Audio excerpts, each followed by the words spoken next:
Hello, crafty friends. I'm coming on today with some more, with another video, and I'm going to show you what I've started doing with my mica powders that I got from Hippie Crafter. Hippie Crafter is a crafty website. They have their own .com, hippiecrafter.com, and also an Amazon site. So I'll link both of those in the description box below. They sent me these to play with, and I'm so excited. And so I wanted to come on and not bombard you all at one time with everything, but kind of, do a few things at a time. So this has 24 colors of mica powders.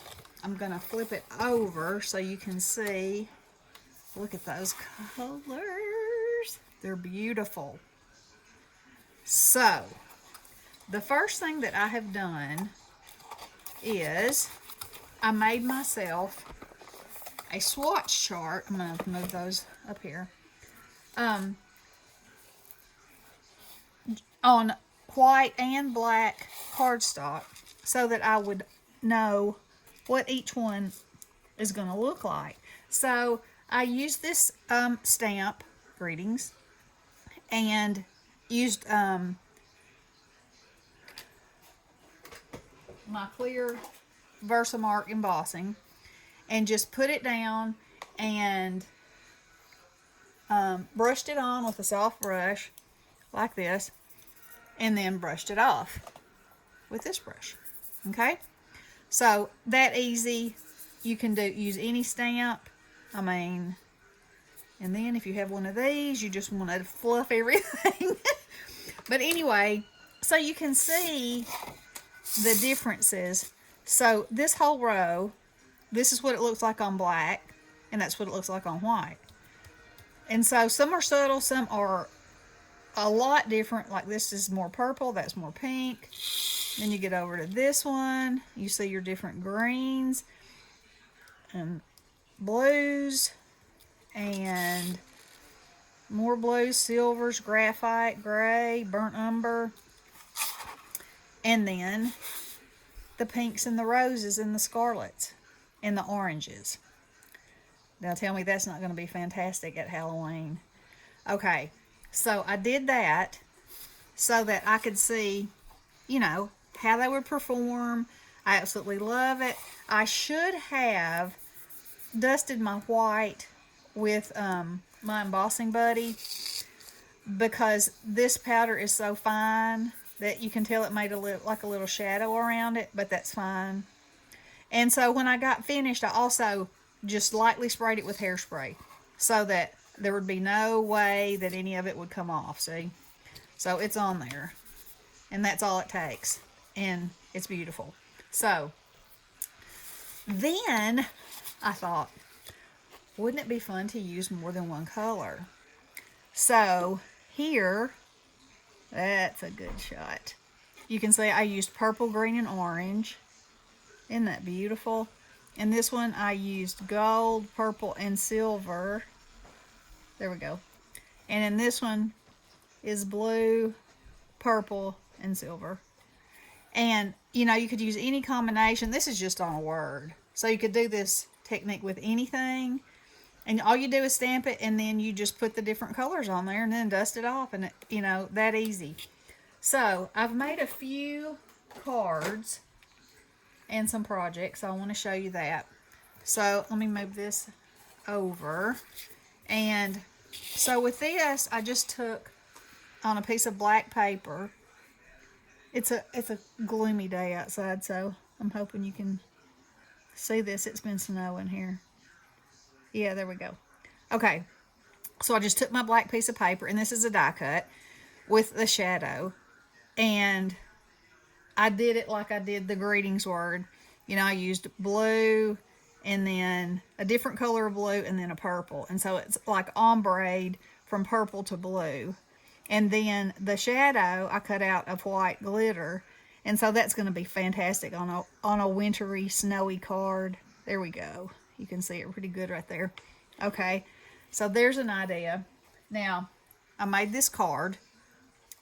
So, I watercolored their clothes. You can see that, I think, yeah. with the mica powder, and I'm going to tell you more about that in a minute. And then I just rubbed the Versamark on here, and then I used the silver for the snow, and I had embossed the snow on here. So first, I just took some on my finger and rubbed it because I wanted it to just go on the high spots, which it did. And then I took the silver and went over that, so it's even more sparkly. It makes a really cool effect. And, you know, if you're just looking at it flat, it just looks flat. But when the light hits it, wow, it's pretty amazing. So there's that card. Now this one, I stamped my two snowmen. I watercolored this at the bottom. And then I had this little snowflake stamp. So I stamped it all over with the VersaFine, dusted it with this light blue. And so the snowflakes, let's see. This stuff is just amazing, I think. Let's see. Yeah, you can see it right there. So anyway, you know, you turn it and it's almost like a color shift. It's like almost not there, and then it's there, and it's just so pretty. So there's that example. I think I'll show you that one last. And so this example, I have these dies, and so I cut them out just like they would be cut out. I cut them out on green, and then I used the green mica powder and painted over them, and then I glued them down just the trunk of the tree, okay, so that these edges would be lifted up. And then I used the brown mica and watercolored in, you know, the trunk. And then I used the silver and painted inside all the open areas to make it look like snow. And then I hit the tops of all the branches with that. And then I mixed up a watery solution and splattered it. So there's how I got my snowflakes. And then I used the silver to just loosely brush across here to look like snow. And then I wanted to put this on this lavender. Just, you know, but not so red and green, and, you know, more wintry kind of looking. And then I used the lavender mica, and I put it on my finger and brushed this way on both sides. And then when I got finished, I just gave it a quick shoot of hairspray, so it's all on there. You see, it's not coming off. It doesn't smear, and I think that's absolutely beautiful. It's almost mesmerizing when you turn it the way it sparkles. Let's see. I'm hoping, yeah, right there, you can see it. Look at that. Oh, it's amazing. Okay, now this next one, I have to say that I am probably the most proud of. Okay, so I took this black oval, and if you had a stamp, you could use a stamp, but I freehanded the holly and the berries, and I just painted it with the mica powder. Now this is not, I didn't use it turned into watercolor. I just more or less painted it where I wanted it to be. And then when you spray it, it seals it on there. Now these little piney twigs, they are a stamp. And again, I used Versamark, and then I just dusted over them. And the sentiment is Versamark and gone over with gold. And then, of course, I layered it up, you know, but I just think that is beautiful. I'm really proud of how that turned out. That it was so easy and so fast, and it packed such a punch, I think. And in person, I'm hoping that you can really see. Let me get real close. That you can really see. It's just, you just want to touch it, and you can, because it's not gonna go anywhere. So anyway, those are a few of the things that I've done. Now I'm going to show you something else that I'm working on, because I'm going to make my own watercolors, which I have done with these 3 colors. Now, you know, I got online, I looked up the way to do it. You know, there's several different ways you can do it. You can add liquid gum arabic. You can add glycerin to that. It's supposed to add to the blendability. You can add a drop of essential oil, you know, so it smells good. And I used a Christmas spirit. Oh, and it smells so good. I mean, you wouldn't have to do that, but you know, I had some and I thought, oh, I would love it if I was painting and it smelled so yummy and delicious. So, on the next video, I will show you how I mixed these, and it's pretty amazing because they form something called a non-Newtonian liquid. So when you're stirring them, and y'all know I love my crafty science. When you're stirring them, it looks like it's powder. But if you take the whatever you're stirring it with and pounce it like this, it looks like it's liquid. And then it becomes smooth. So let me get my water brush out here. And this is also where I was playing with it. So I'm going to show you this too. I just took my finger and smeared the colors across here, and then I sprayed it and let water run through it. That's pretty cool. If you had the right thing, you know, the right thing in mind. And this is where I made my paper and cut out my oh what fun. So we're going to turn this over. Now, this is a water brush, so all it has in it is water. And so when I made these, I used the mica powder.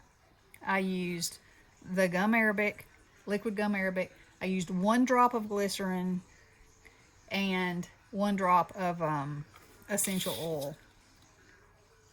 Look at that. Woo-wee. And it would be better, I'm sure, if I sprayed it. But I have ordered some empty pans from Amazon, so I'm gonna make myself some pans of this color, of these colors, and that's what I'm saving. I'm waiting till I get my pans so that we can do this together, in case you're interested, because I was very interested. As a matter of fact, for Christmas, I asked for watercolors that had mica in them, and they're very expensive, y'all. Very expensive. And that was before Hippie Crafter sent me these that I had put them on my list. And then when I got these, I was like, oh yeah. And then it was so funny because Nikki came downstairs and she said, I can't really understand why you know, crafty scientist that you are, have not tried to make these. And I said, it's on, girl. I had a company send me some, so, you know, I'm going to do it. So, obviously, if I had, the ideal thing would be to spray this and let it sit for a minute and not do this, you know, right in front of you, because then you get the more intense color. But look at that. Can y'all imagine? Let me just doodah flower up.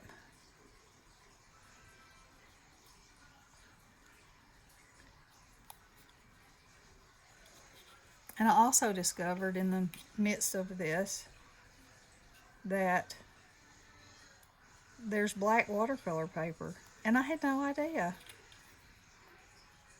Uh-oh. That's what's wrong. My watercolor pen is almost out of water, so I might not be able to make this like I wanted to. Anyway, you get the idea. You can just,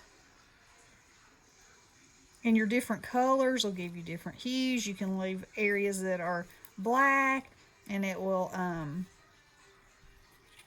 or you can go back with just water and take away, just like with watercolor, just take away areas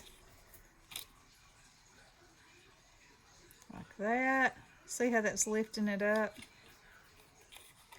So that's a very childish looking tulip, but you know, like I said, there's no water left in my water pen. But anyway, I wanted you to see what it looks like on black paper. So as far as the recipe goes, what I wanted to do, and most people say, you know, well, it's not an exact science, you know, and it apparently isn't. They said the most important thing is that, you know, like within 24 hours that it dries solid. And so it's been less than 24 hours, and mine has definitely dried solid. So that was mission accomplished. But I would like them in pans instead of these, I think, just so that they're all contained. And, you know, I probably could contain these somehow. But, you know, I don't like that the outside is messy. you know, I want it to be pretty because they're beautiful. Look at that. Oh, okay. So, anyway, as I said, I will leave the link, both the Amazon link and their .com link. Go check them out. They also cooperate with crafters to show their products and, you know, spread the word. So if you go to their website, you know, check that out. That's something you might be interested in. And I'm going to be coming back showing more of this. And then I also got fabric paint, and I'm working on a few things. So I'll come back and I'll also demonstrate painting with the fabric paint on fabric. I won't just show you my finished product. So anyway, it's very exciting, and I hope y'all enjoyed this, and I hope it inspires you to create with something new and have some fun. All right. Love you guys. Blessings.